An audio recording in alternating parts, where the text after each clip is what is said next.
Welcome back to the Speaking and Communicating podcast. I am your host, Roberta Ndlela. If you are looking to improve your communication skills, both professionally and personally, this is the podcast you should be tuning into. Communication and soft skills are crucial for your career growth and leadership development. And by the end of this episode, please log on to Apple and Spotify and leave us a rating and a review. Now, let's get communicating with Marty Strong, who has a background. He's a retired Navy SEAL officer and combat veteran. He is a novelist with so many books that he has authored, a practicing CEO and chief strategy officer. Marty's Navy SEAL background was 20 years in business, leading winning teams, and being a speaker, a consultant, as I mentioned, an author.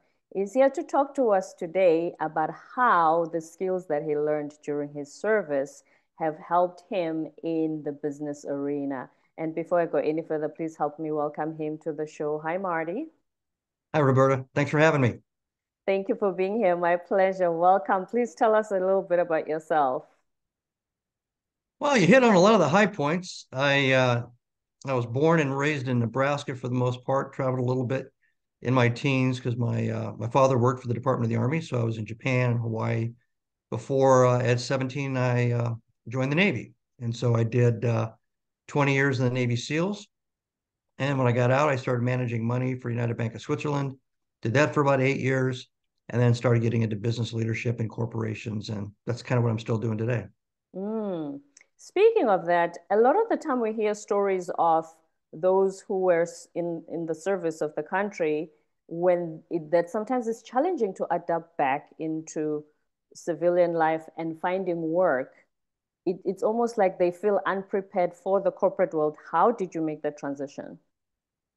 When it comes to communications, it's actually not much of a transition from a special operations professional with the SEAL, Green Beret, to the civilian life, the corporate and commercial world, because the special operations units are very intimate. They're like little families. They're small groups of people. They're all selected for creativity and intelligence, and they spend a lot of time doing problem solving, trying to figure out things that are unconventional. I mean, that's the missions they get. They don't get the standard mission set with a lot of information. They get something really odd or weird in a strange place with not a whole lot of assumptions baked in. So you end up communicating just as a way of being in special operations. You're in a constant state of interacting, and it's funny because in the regular military, and obviously TV shows, movies, etc., you have the stilted kind of communication. It's orders, people yelling short little things. Get over here, do this, do that, That's what we and know, yes. yeah. And I think if you were in an infantry unit in the Marines or the Army, and that's the kind of environment you were in, you might have a little bit more difficulty, especially if you were a leader, because if that's the way you communicated as an infantry leader, you would have to learn a whole new way of communicating when you got out of the service. But for SEALs, I'll tell you, I went through 7 interviews for my first job in financial services. And when I finished, the vice president of training for this corporation said, I never got the impression all day long through all these interviews, and none of the other interviewers did, that you were ever in the military. And that was after That's 20 years of being in the military. I mean, I was still in the military when I was doing the interviews mm, because it's a different form of communications. It's very personal and it's very much packed with information and insights because you're trying to get the other person to see your point of view, or they're trying to get you to see their point of view. So there's a lot of influencing going on because we're all trying to figure out the right way to do something until there's not enough time, and we have to stop, set the plan in motion, and go out and see how it all turns out. right. It's so amazing. You touched on a few points there that we always talk about. First one is there's no straightforward path. You are always it sounds uncertain, and that's why you always have to communicate. Yeah, you're right. I mean, given all the time in the world, that can become nauseous if all you did was sit there and kind of prattle on and yammer and all that with no end state, no deadlines, no deliverables, right? No accountability for an outcome. Mm-hmm. But in the framework of being in the military, especially in the SEALs, there's usually a limited amount of time. You're brought into a room. They said, okay, you've got 3 days to plan, prepare, brief, rehearse, and go. So it's compressed, and so it's intense without being mean spirited. It's intense because the energy is we got to get something accomplished. We got to figure this out. And we only have about 5 or 6 hours to figure it out. And then 4 or 5 hours to put the plan together based on what we figured out. And then we got to go out and rehearse it and then prepare to leave.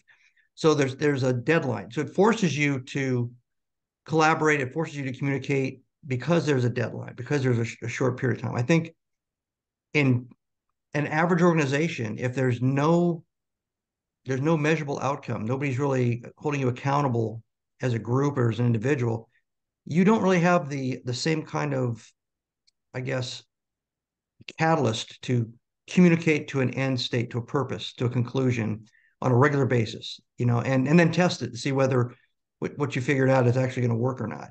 Mm-hmm. And that's what I've seen now, 20 years being out of uniform. If I ask people to think about something, I don't give them a deadline or I don't give them some kind of a end state, solve this problem and define it very well. They'll talk, they'll meet, they'll have committee, whatever, but they'll kind of just talk around it. They won't actually get in there and, kind of bang ideas off each other intensely so they can get something accomplished. So it's not really communications to exchange information and influence. It's more communications just to kind of talk. Which is not very effective, is it? And at No, the it looks like it's happening, but like you said, if it doesn't have a deadline or accomplish something, it's just talk. Exactly like you said. yeah, Yes. unless you're training, but yeah, Hmm. I mean, outside of the training paradigm, yeah, it's probably just talking. And then you touched on something else as well, which is you you try to communicate in the way that the other person will understand where you're coming from with the idea. Would you like to expand more of that? Because we are always exploring that idea, that scenario of how do I do that? Yes, so the old seek first to understand and then to inform. So part of that is it's good tactics. So if I'm going to talk to somebody, doesn't matter what age they are, if they're kind of stuck in the mud thinkers, they're what they know and what they've done is the only way to do it. It's the only way to think about it. And I'm trying to get them to change. I'm trying to get them to do something, to embrace something that's different than they're used to. If I just go at them, or if I use positional authority and say, you're going to think this way because I'm in charge of you, I'm senior to you. So now you're going to think this way. Now go do the thing I told you to do. They're going to be in resistance mode. They're going to be sabotaging it. They're going to be dragging their feet because they don't believe it. They don't actually believe what you told them is valid and it's going to work. Because in their mind, the way they've done it for the last 5 years is the only way to do it. It's the only proven way because they saw it done. And anything else that they haven't seen done, they're kind of the I'll see it when I believe it crowd. So you have to approach them if you're going to influence them and get them to embrace something new and different. You've got to approach them a little bit differently. You almost have to spend more time with those people because they're valuable. Sometimes they're the leaders of the project. So you don't want them to come back in a week with basically just a rubber stamp of the way we've always done it because they just follow the same football play. Yeah. Mm. But when you ask them to think differently and they didn't. So you have to spend more time with them. You have to kind of walk them through verbally how they would plan this thing out, how they would solve this problem, and they'll lay it out for you. And then you have to start talking about the elements of their solution and show how some of this has been disproven over time, or some of this is on shaky ground, or some of this has been completely flipped on its end by new information we've received recently. And that's why we got to rethink this. And then they start to open up a little bit and they realize why you're asking them to do something differently. Now, if you've got people that love change and love to just throw out ideas and see what sticks to the wall, you've got another obligation, and that is to kind of rein them in, contain them with some parameters, because those people they'll be happy to do whatever you said in a different way, but they won't put any framework around it. So there's no practical, mechanical way to execute. It's just like crazy ideas and thoughts, kind of half baked. So you've got those two extremes. You've got the people that don't want to change. You got the people that love to change. Let's just do it. And you have to kind of work with each crowd in a different way and address each of their psychology a little bit differently. You know what you just described, Marty? You've just described the fact that you create your own work culture. Because you Yeah. can have both scenarios, they can both work, but the way that you just described how you can control the situation and have the parameters as you just described, at the end of the day, there's no one hard and fast rule on what kind of culture the workplace can be and what kind of leader you can be as long as you and your team create parameters that work. I think you made a very good point there. Yeah. And you have to think of the context too. So I'll give you three. The Mm-hmm. first one, that whatever it is that's happening is important. The second one, that whatever's happening is urgent, and the third one is whatever's happening is an emergency. So if we were trying to get out of a room that was on fire, I wouldn't stop and spend a bunch of whiteboard time with the stick in the mud type. I wouldn't try to I convince them would and explain hope to them, not. you know, because the context is, you that door out now, right? It's simple, much more like that's the standard military, set of orders, Right. which is why in the military you have to get to that point, because sometimes, especially in the movies, you see that, right? They're getting shot Mm-hmm. at and they're trying to get from point A to point B, or they're trying to get from point A away from point A. And so leaders talk in very strict, simple ways so that everybody understands without any miscommunication, because it's an emergency. The next level, if it's urgent, there might be a little bit more information, but not that much more information, because you want them to act. There's not very much time to act. And then if it's important and you've got time, well, then you can go back, kind of what I said before. You can break out the different people. You can spend more time with certain types and less time with others, and work it that way. Mm-hmm. Always, always adapting. And then what's another? Okay, before we come into that, you said at the interview that they said you were not what they were expecting when you're Yes. interviewing for your job after you left the Navy. So, did you understand why they said that and what exactly that meant? What they were looking for? Well, what they were looking for from the aspect of having a military officer was discipline, integrity, some level of intelligence, and kind of proven academic abilities, because you have to learn a lot in that job. Those are kind of prerequisites that they figured you already checked all those boxes, and you'd risen to a certain level in the military. So it was kind of like the equivalent of getting somebody with a master's or a doctorate in the door. It gave you kind of a leg up on people that didn't have that pedigree. However, there was another person in my training class who was a A-10 Warhog. It's an anti-tank aircraft that goes and shoots tanks and armored vehicles with huge bullets, and and he was much more of your standard military personality, much more, I guess, straight laced in his posture and the way he talked, and so he was in the same group being interviewed within a couple of days of me. I think part of that is they saw the difference between the two, and they thought I was an anomaly because they didn't have that much of a reference. They had a student in the class or student that ended up in my class that they were interviewing, who was kind of your classic military personality. And then they had me, and then they had all the movies and TV shows I ever watched. And so I was the odd, I didn't fit. I understood it because I also know, from being in the service for 20 years, when we dealt with all the other services, we were we were not formal enough most of the time, and we were called out on it. And Mm-hmm.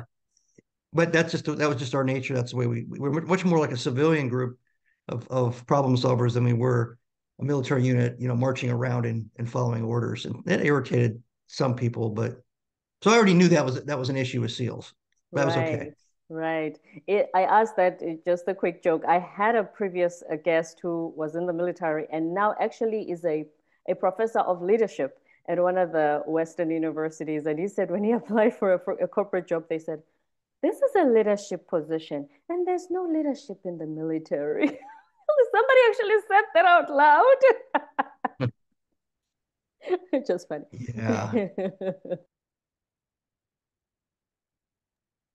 Yes, as I was saying, that sometimes people have that movie scenario in their heads of what the military is like. And usually, is based on your experience, at least what you've told us, is that it's a little misinformed. Yeah. And I define leadership in a lot of my books differently than some people do. There's a distinction between leadership and management. And so they might have been right in telling him that there's no leadership in the military because in their mind, leadership was management. Ah. And in the military, you manage things and you lead people. So, if you got to a point where you were managing a budget or you were managing a motor pool or a big warehouse of inventory and all that, you got actual chops in managing, just like in the civilian world, just like in a business. But the main job for officers and senior enlisted people in the military is to lead people. And as I mentioned before, sometimes you're leading them through an important context, sometimes it's an urgent context, and then at some point in your career, you end up leading them in an emergency context, with something like combat. So you have to be able to lead in all those different scenarios calmly with lots of time, not a big concern, but also when there's an emergency. So it's a very sophisticated type of leadership, except for maybe firefighters, police officers, emergency responders. Everybody else out there, there's really no reason for them to learn how to do that. And they don't teach that kind of leadership in college. They don't teach that kind of leadership in most of the corporations.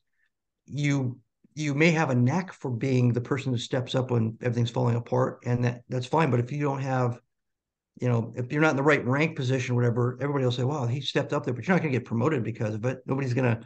If they don't see that leadership trait that you just expressed has great value for the company, they just wait until you get to a certain point in your career where you worked your way up. Then they say, now it's time for you to lead. And you're like, all you've been doing is managing for the last 10 years. So it's an interesting paradigm, but yeah. Hmm. It's funny you mentioned that. We always encourage people to step up and say, they're going to notice and they're going to promote you. Yeah. Especially you mentioned problem solving twice, which is one of the very key components or leader, especially in the last 3 to 4 years now of the pandemic. Everything being so uncertain, not knowing what's going to happen tomorrow, but then you're running a team, you're running an organization.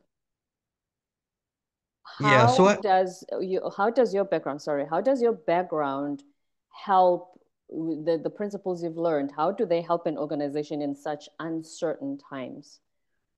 the premise of SEAL mission planning, which is the most creative element in my SEAL experience, was to be intellectually humble. And what that meant was to not assume that you knew everything about the problem, not even that you knew everything about the enemy, that you knew everything about the geography or the threat or the weather or anything. You had to start clean. You had to completely clean your mind of any of that, even exactly how you thought you were going to execute. If you had those assumptions already baked in when you started to look at the problem, you were ignoring the facts the way they're being presented to you. So the reality is very critical for you to understand the reality as reality and not mix in a bunch of old memories or other ways of doing things or other information. Hey, yeah, I was in that country once. Well, so what? Things have changed, people have changed, and this you're not going in there to be a tourist, now you're going to go in there and do something else. So that was a intellectual humility I found, and we didn't call it that. It was just kind of the way we went into a room and tried to be as objective as possible in looking at the new set of issues. When I got out, and especially when I started writing books, business books, I decided to add two more elements to it. The second element, and they have to be progressive, is intellectual curiosity. It's very difficult for you to be honestly curious if you already think you know it all. And if you think you know it all in another context, like you know exactly where to go for the information, you know what TV station to watch, what paper to read, what person to ask. What you've done is you've basically channeled your input of information down to like a straw. And you do it because you think it's simple and it's what you're used to and it's a pattern of behavior. But what you really need to do to truly be creative is to open up your mind, look 360 degrees, and start talking to people and accessing sources of information that you don't normally access, because that's where you get all the wild card kind of aha moments. It also tests all the theories and the thesis of everything that you've known up to that point, and you're going to start finding maybe things have changed, people have changed, the competition's changed, and then you can, that curiosity sets you for the third step, which is intellectual creativity. And I assign problem solving the end state of solving the problem with the creativity part of it, because if you've done the first two steps, now you are fully prepared to do the best you can to put down an innovative and effective answer to whatever the problem is, and then go out and execute. Mm-hmm. It's when you talk about, being curious, especially, we always say ask questions, ask quality questions. And as you said, you want to find out more information, which means you ask questions instead of having the assumptions, as you just described. What what would you suggest is like a strategy or a formula to ask really good questions, to be intellectually curious and find those aha moments that you've just talked about? I probably focus more on the why questions and a continuum of whys.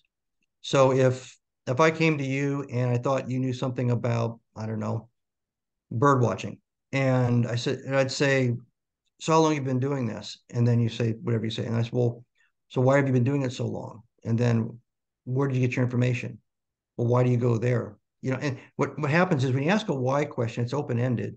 It allows the other person to kind of talk in that lane. In this case, it was, why did you get into it? And then where did you get your information? And you can kind of work your way around categories of information flow on one subject with one person by constantly asking that why question. And sometimes you can get deeper and deeper and deeper down in a category if that's a category that you really want to learn about. And you'll find out a lot more asking those questions. Now, the why tells you a lot of emotion, a lot of energy, and a lot of insights because human beings respond that way to why questions. If you really want to know the how part of it, you have to ask the how at some point. But I always start with the why questions. And then when I think I'm smart enough or aligned enough to ask a good how question, then I'll ask a how question. Now, what you basically got to do is stop, sit back, and listen to them tell you how they bake the bread. And it may be different than the last person you talked to. It may be different than what you Googled, or the book you just read. But you just have to take it all in because there's so many different ways to do things and so many different ways to approach the world, the universe, that if you channel yourself or you cut yourself off at that one person, I got my answer, and you go back, that wasn't intellectually curious because you were just going out there for that one answer, and you're going to go right back and plug it in. So you need to really challenge all the assumptions that you have and challenge all the different information sources out there. And I talk to people that have nothing to do with my business. And it's amazing, for example, if your job is to deal with, let's say, moving oil through a pipeline, you know a lot of things similar to somebody who's moving widgets through a supply chain. A lot of the same things. Where's the source of the raw materials? Where are the holdups? Where is stuff getting staged? Where are their choke points? And on and on and on. What are the delivery problems? And how does the cost of anything go up or down based on how that's managed?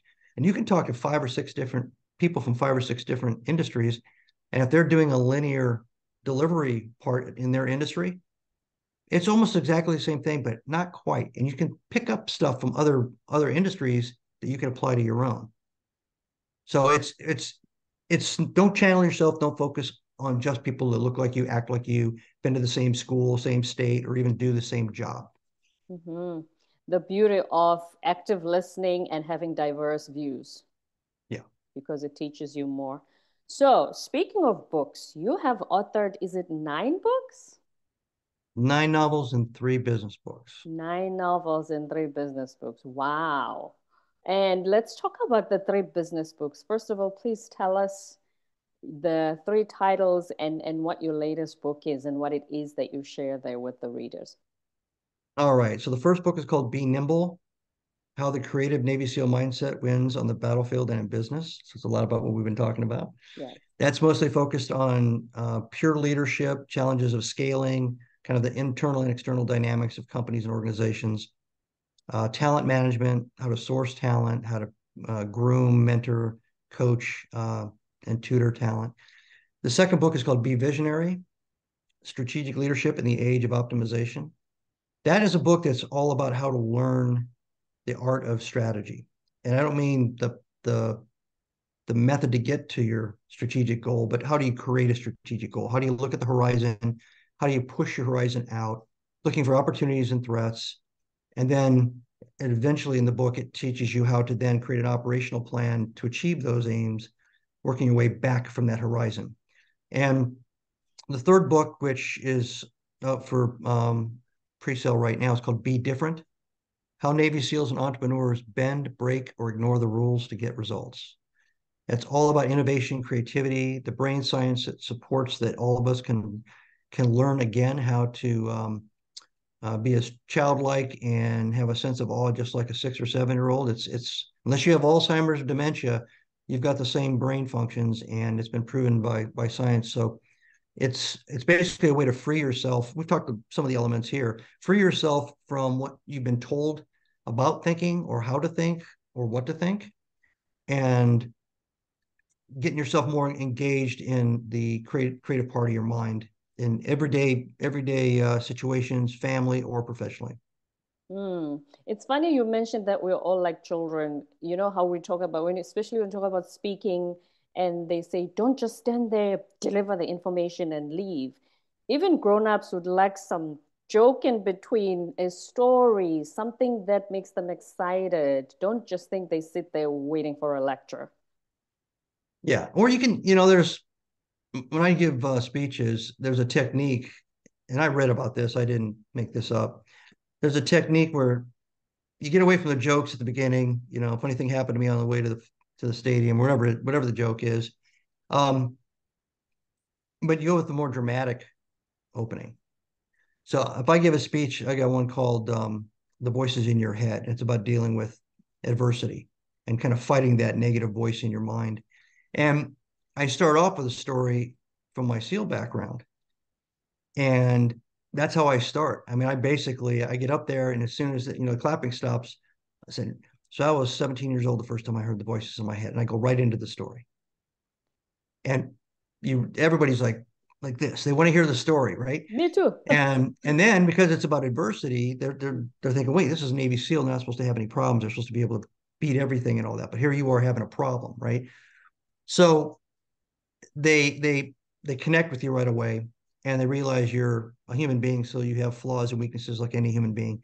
And therefore, you know a little bit about that aspect of humanity, but also you've figured out a way to overcome the negative side and not let it influence you in a negative way, and have a positive attitude. And so I think that's a good way, even in a corporate environment. If you're going to give a talk, go in there with a short case study story, something about it. Doesn't have to be your company, but try to find an example where somebody else was in the same dilemma that you're about to talk about or brief, and just say, in 1967 there was a company, and just tell it like a little story, because human beings like stories just like jokes. Yes. But I think the stories kind of pull them into the topic. It pulls them into the subject matter a little bit more. It takes you Yeah. on the mind journey. And we, like you said, they even sit like this, waiting to hear what happened to you when you were 17 years old in the Yeah. Navy. And same thing Yeah. with writing. I've talked to a lot of my friends. I've helped 4 guys write books. And I always say, put an introduction about yourself in the beginning, because you're a human being, and they're going to want to know about you before they get into you lecturing about whatever you're writing about. But now they know who they're talking to, and who they're listening to. And you're a human being instead of just a bunch of words like a textbook.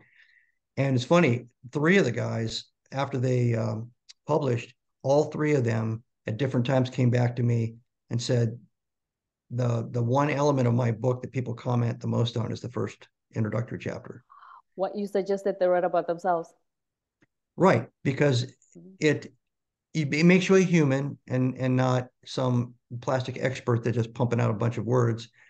And one of the guys I suggested this to, and he wrote it. He asked me to kind of look at, proofread it. And I've known this guy for 12, 13 years. Oh my God. His mom died of cancer when he was 7. His sister was killed in an accident. His brother ran away from home and never came back. I mean, I'm reading all this stuff about him that I never knew about him. So Wow. just reading that one chapter made me look at him in a whole different light. So yeah, it helps. It's a good way to being human makes you, I guess, acceptable to most people and your ideas. It's a way of influencing, because nobody likes a know-it-all, or a self-nominated expert or anything like that. If you come across that way, and in any venue, even as a Because, parent, I've got yes. 5 kids. If I stood in front of all of them when they were teenagers and said, "Okay, here's how it's going to be," like I'm an expert, that wouldn't go well. And we both know that teenagers, they know everything. But Yeah, yeah, it's so true, because what connects us is our shared human experience.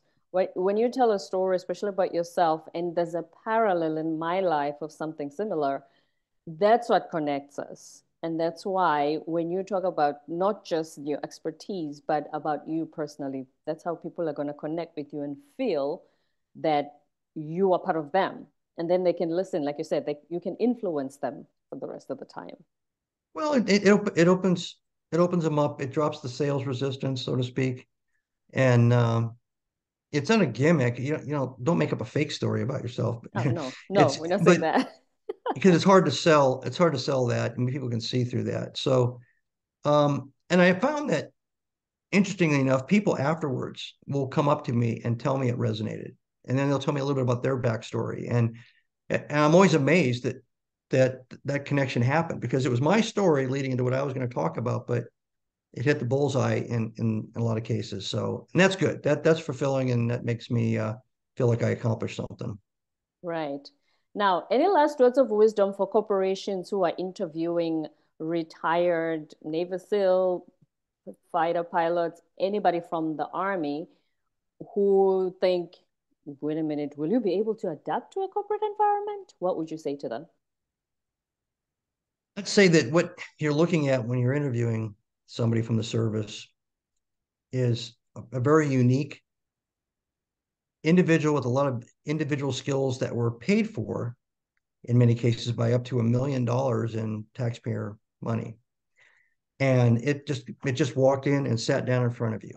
Now you can decide that that's equal to anybody else that walks in the door, or you can realize that you've just been the recipient of this massive amount of investment into leadership and communications and discipline and the ability to learn. Because in the military, you have to learn all the time. Everything's changing. So you're learning technical stuff, you're learning social skills, and you've got basically a learning machine that's disciplined. It's going to show up on time, work all day. That's a team person. They're going to focus on the project and the team's well-being, not just be self-serving. You got all these things that it would take years to try to train somebody to have. So if you bring somebody in like that and you just have to teach them how to do a technical skill or educate them to do something in your business, that's going to be the easiest thing you're ever going to have to do. It's so much harder. Anybody that's been a leader in business knows that anyone will say, I'd rather take five really motivated people willing to show up and work hard and learn and get things done and fight for the greater good than five people with great degrees and everything that drive out of the parking lot at 4:30 every single day and don't care whether the project works or not because it's not really on them. And they're not You know, intellectually curious. Yes, because they think they well, no, know. not at all. Because why should they be? Right, right. They had it all figured out. For sure, absolutely. And then, Marty, one last piece of wisdom for anybody who's retiring from service and think, "Oh, how do I adapt? How do I sell those very soft skills you talked about? How do I sell myself and show them that, hey, I've been invested in, you'll be glad you gave me a chance when they're being I, interviewed." Yeah. I would almost package up what I said, and I would use that as my opening remarks. I mean, Navy SEALs. Last quote I heard was around $2 million. It takes about 3.5 years to get fully qualified and trained up to be a SEAL, and it's about $2 million per SEAL. And every military's got some other price tag associated with that, but I would say that there's been a great investment by this country in me, and now you are potentially the recipient of all that investment. Let me tell you a little bit about what I learned, and on your dime. And then I would say I learned how to do this. I was in charge of this many people. I had to do this in logistics. I had to do this in communications, and just kind of spread out the categories a little bit. And don't be arrogant about it. Just say these are all the things I can do and I'm comfortable doing. But the most important thing is I have integrity. I'll work hard and I'll show up on time, and I won't walk away until the job's done. Yeah.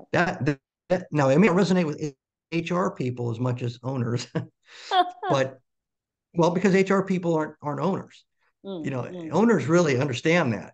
They Yeah. really They get it. know transferable skills. And like you said, I can teach you the technical, but if you come with the right attitude, we can do something here. Yeah. Absolutely. Back in the day, all the SEALs, the senior enlisted chiefs, master chiefs, they would be given a choice, if you were given a choice, a whole SEAL platoon of just brand new guys or a SEAL platoon of older guys that had a lot of experience and everything. And it all looked like this for a second. And I go, give me the platoon of the new guys because they're all attitude and no aptitude. But if they've got the attitude, I'll deliver the other half of the equation. Right. If I get the other group, I'm going to get really bad attitude, know-it-alls and all that. And yeah, so aptitude in all walks of life. A great doctor who clinically can do wonders, but is a complete jerk and can't get along with anybody. Yeah, aptitude versus attitude. Aptitude versus attitude, indeed. Words of wisdom from Marty Strong, the retired Navy SEAL officer and combat veteran, speaker, consultant, and author of 12 books. 12 books, three of which are leadership books. Marty, before you go, please give us your online details so that we know where to reach you. Yeah, you can just go to martystrongbenimble.com. My books are under Marty Strong, so they're on Amazon, and my novels are under ML Strong, but you can also link to that through my Marty Strong Be Nimble site. Right. MartyStrongBeNimble.com. Thank you very much for helping us see the real scenario behind the work that you did when you were in the Naval Seas and not the movie version. Yeah, my pleasure. Thanks for having me, Roberta. This was wonderful. My absolute pleasure indeed. Don't forget to subscribe, leave a rating and a review on Apple and Spotify, and stay tuned for more episodes to come.